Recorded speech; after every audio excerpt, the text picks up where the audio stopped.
Hi viewers, I am back.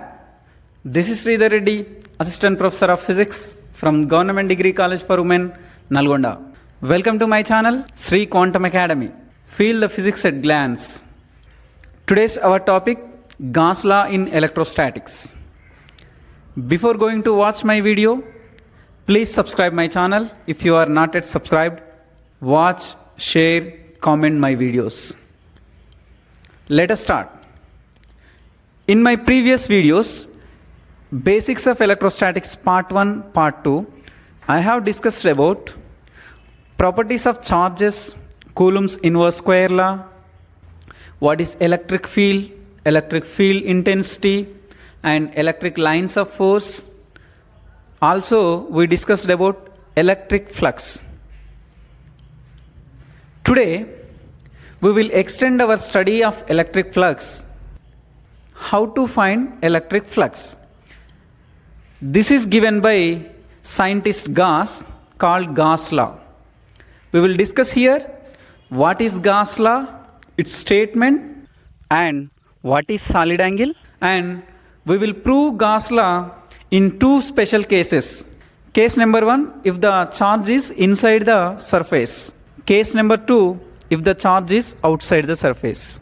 In two cases, we will prove Gauss law. Now, first one. What is electric flux? The number of lines of force passing through given surface area normal to the direction of electric field is defined as electric flux. Simply, the number of lines of force passing through given surface area. It is denoted with phi. Phi is equal to E dot A. E is electric field intensity and A is area. If I take small area ds, then my electric flux is d phi is equal to E dot ds. To get total flux, I have to integrate both sides. Then I will get phi is equal to integral E dot ds. To remove dot product, I have to use cos theta. Then my electric flux phi E is equal to integral EDS cos theta. Here theta is the angle between the electric field direction and normal drawn to the surface area. Next, what is Gauss law? First statement, according to Gauss law, the net electric flux through any closed surface is equal to 1 by epsilon naught times of the net charge enclosed by the surface. I repeat, the net electric flux through any closed surface is equal to 1 by epsilon naught times of the net charge enclosed by the surface. So simply, net electric flux is equal to 1 by epsilon naught times of the charge.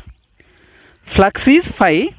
Let us suppose charge is q. Then flux phi is equal to 1 by epsilon naught times charge. That means q. So phi is equal to 1 by epsilon naught q. Here epsilon naught is permittivity of free space. Here in statement I said any closed curve. That means to apply Gauss law, you have to take a closed surface.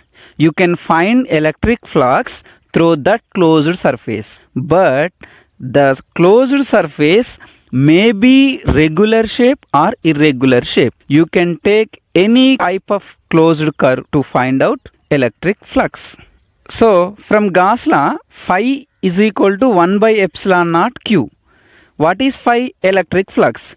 You know that phi is equal to integral E dot ds. That is equal to 1 by epsilon naught q. If I remove dot product, then what I have to do? I have to use cos theta.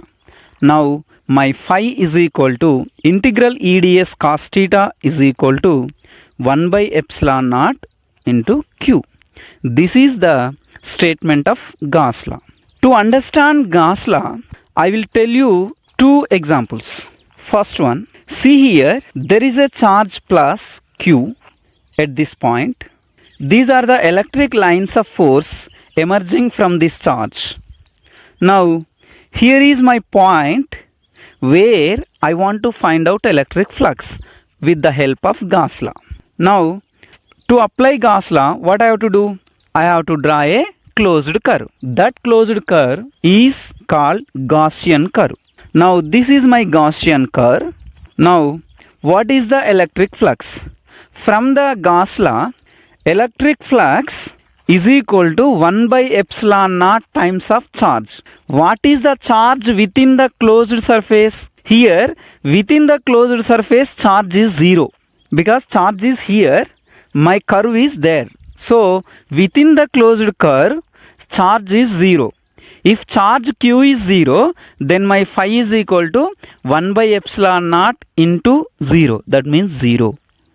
That means the electric flux through this closed curve is 0 from Gauss law. To understand this one, see this figure. How many electric lines of force are entering into that? You can calculate there.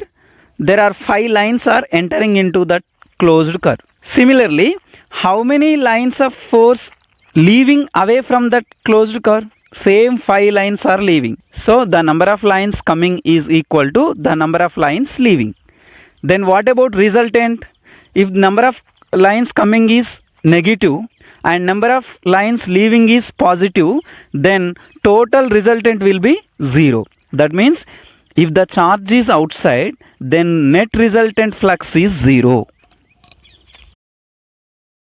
Now second case, see here, this is a charge q and now my closed Gaussian surface is like this. Now the charge within the Gaussian surface is q.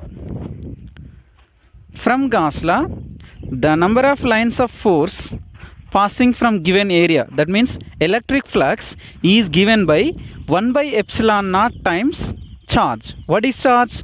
Q. So the electric flux from Gauss law is phi is equal to q by epsilon naught. From the properties of electric lines of force, a unit coulomb charge, that means 1 coulomb charge gives us 1 by epsilon naught lines per unit area. That means the electric flux due to 1 coulomb charge is 1 by epsilon naught. But here I have charge q. So the number of lines emerging from this q charge is given by q by epsilon naught. That means the electric flux through this charge q is given by q by epsilon naught, which is exactly equal to Gauss law. Next, what is solid angle?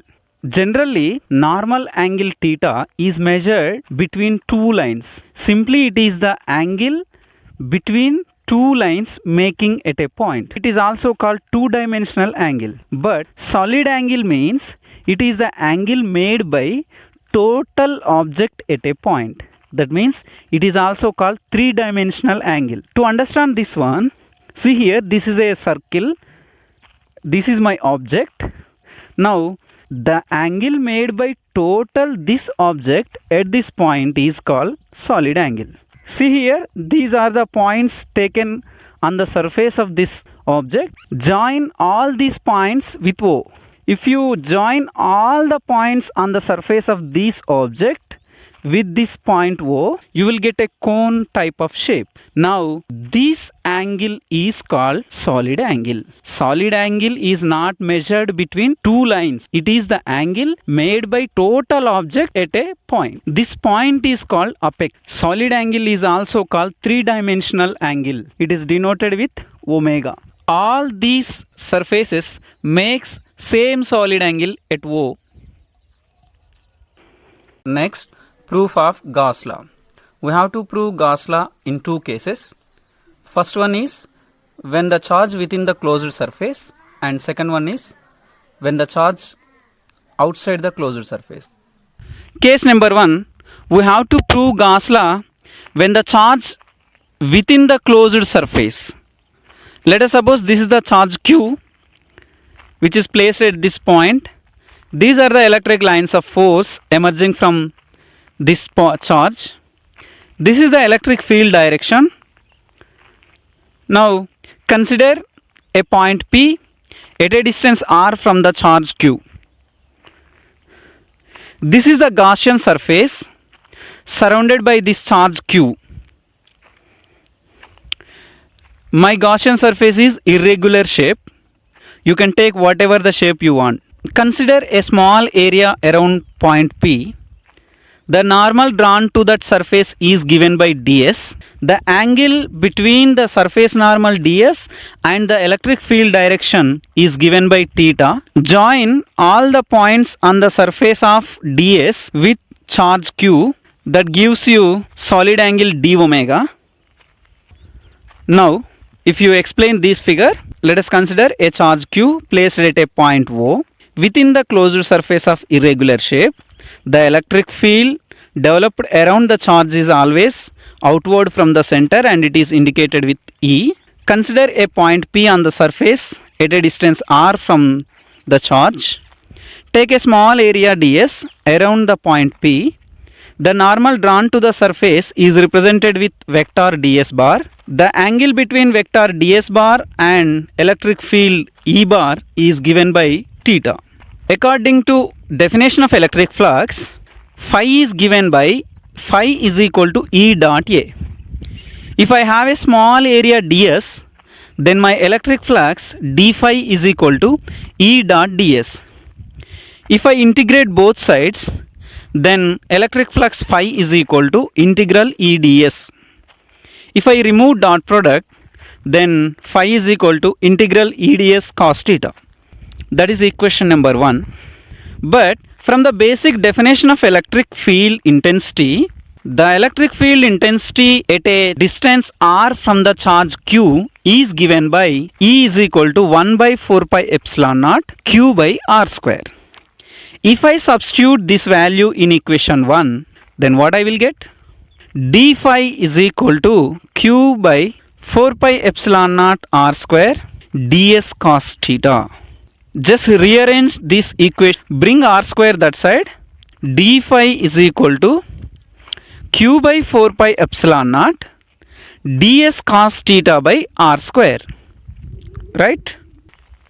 Here, the solid angle made by area ds at point O is given by d omega is equal to ds cos theta by r square.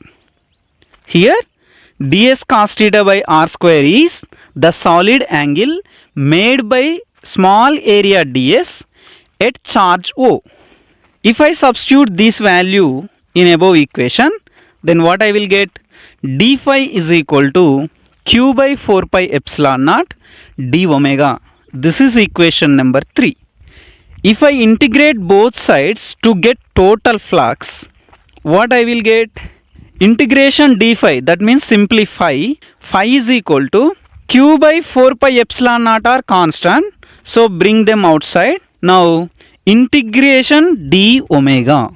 D omega is the solid angle made by small area ds. If I integrate, I will get the solid angle made by total surface. The total solid angle is 4 pi. Now if I substitute that value in above equation, phi is equal to q by 4 pi epsilon naught into 4 pi. 4 pi get cancelled.